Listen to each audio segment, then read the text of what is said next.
প্রিয় শিক্ষার্থী বন্ধুরা, আসসালামু আলাইকুম। আশা করি তোমরা সবাই ভালো আছো। তো আজকে আমি তোমাদের ষষ্ঠ শ্রেণীর ডিজিটাল প্রযুক্তি যে বইটি রয়েছে, আজকে আমি তোমাদের 42 পৃষ্ঠায় দেখতে পাচ্ছ একটি ছক রয়েছে। তো আজকে আমি তোমাদের সেটি সমাধান করাবো।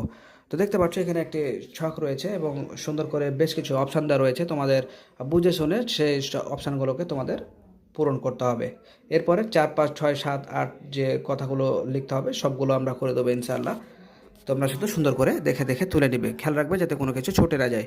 তো প্রিয় শিক্ষার্থী, আমরা ক্লাস 1 থেকে শুরু করে ক্লাস 10 পর্যন্ত সকল শ্রেণীর আমরা অলরেডি সাবজেক্টগুলো আপলোড দিয়ে ফেলেছি। তোমরা তোমাদের প্রয়োজনীয় সকল ভিডিওগুলো চ্যানেলের প্লেলিস্ট থেকে তোমরা দেখে নিতে পারো এবং পরবর্তীতে এরকম নিত্য নতুন সকল প্রয়োজনীয় ভিডিও সবার আগে পেতে চ্যানেলটি সাবস্ক্রাইব করে আজই আমাদের সদস্য হয়ে যাও। তো চলো যাই, শুরু করা যাক।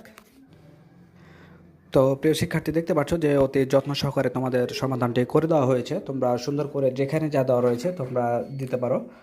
তো দেখতে পাচ্ছ এখানে তথ্যদাতার নাম দেওয়া রয়েছে যে রফিকুল ইসলাম, বয়স হচ্ছে 29 বছর, পেশা ব্যবসায়ী, জেন্ডার পুরুষ। তো দেখতে পাচ্ছ এখানে 1 নম্বরে যে তথ্য আদান প্রদানে আপনি সাধারণত কোন ধরনের মাধ্যম বেশি ব্যবহার করেন। তো এখানে আমরা দেখতে পাচ্ছি ডিজিটালের টিক দিলাম। 2 নম্বর দেখতে পাচ্ছি তথ্য আদান প্রদান কোন মাধ্যমে বেশি ব্যবহার করেন। তো সামাজিক যোগাযোগ মাধ্যমটা আমরা সাধারণত বেশি ব্যবহার করি, এই জন্য সামাজিক যোগাযোগ মাধ্যমে আমরা টিক দিলাম। 3 নম্বর আমরা দেখতে পাচ্ছি আপনি কার সঙ্গে ব্যক্তিগত তথ্য আদান প্রদান করেন।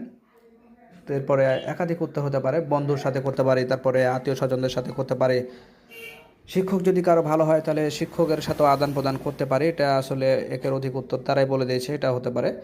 4 নম্বর দেখতে পাচ্ছি যে তথ্য আদান প্রদান কোন কোন সামাজিক যোগাযোগ মাধ্যম ব্যবহার করেন। একাধিক উত্তর হতে পারে, সেক্ষেত্রে ফেসবুক, হোয়াটসঅ্যাপ, ইমো, আরও অনেক কিছু হতে পারে।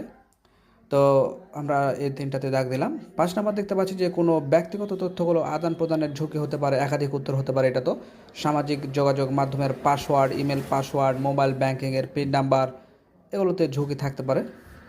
6 নম্বর দেখতে পাচ্ছি ব্যক্তিগত তথ্য সামাজিক যোগাযোগ মাধ্যমে ছড়িয়ে পড়লে কী করণীয়। তো দেখতে পাচ্ছি যে সবাইকে জানাইতে হবে যে আমার আইডিটি হ্যাক হয়েছে বা বিভিন্ন ধরনের যেসব তথ্য বলতে হবে, নইলে এক সময় বিপদে পড়ে যাবে। এই জন্য 7 নম্বর দেখতে পাচ্ছি যে ব্যক্তিগত তথ্য ছড়িয়ে পড়ার ঝুঁকি মোকাবেলায় কী পদক্ষেপ নেওয়া যায়। তো দেখতে পাচ্ছি যে পাসওয়ার্ড শেয়ার না করা এবং ব্যক্তিগত তথ্য গোপন রাখা, দুটাই। 8 নম্বর দেখতে পাচ্ছি যে ব্যক্তিগত তথ্য কি কারোর সাথে শেয়ার করেন। উত্তর হচ্ছে হ্যাঁ। তো প্রিয় শিক্ষার্থী, এই ছিল আজকের মতো। দেখা হবে পরবর্তীতে নতুন কোনো গুরুত্বপূর্ণ ভিডিওতে। সে পর্যন্ত আল্লাহ হাফেজ।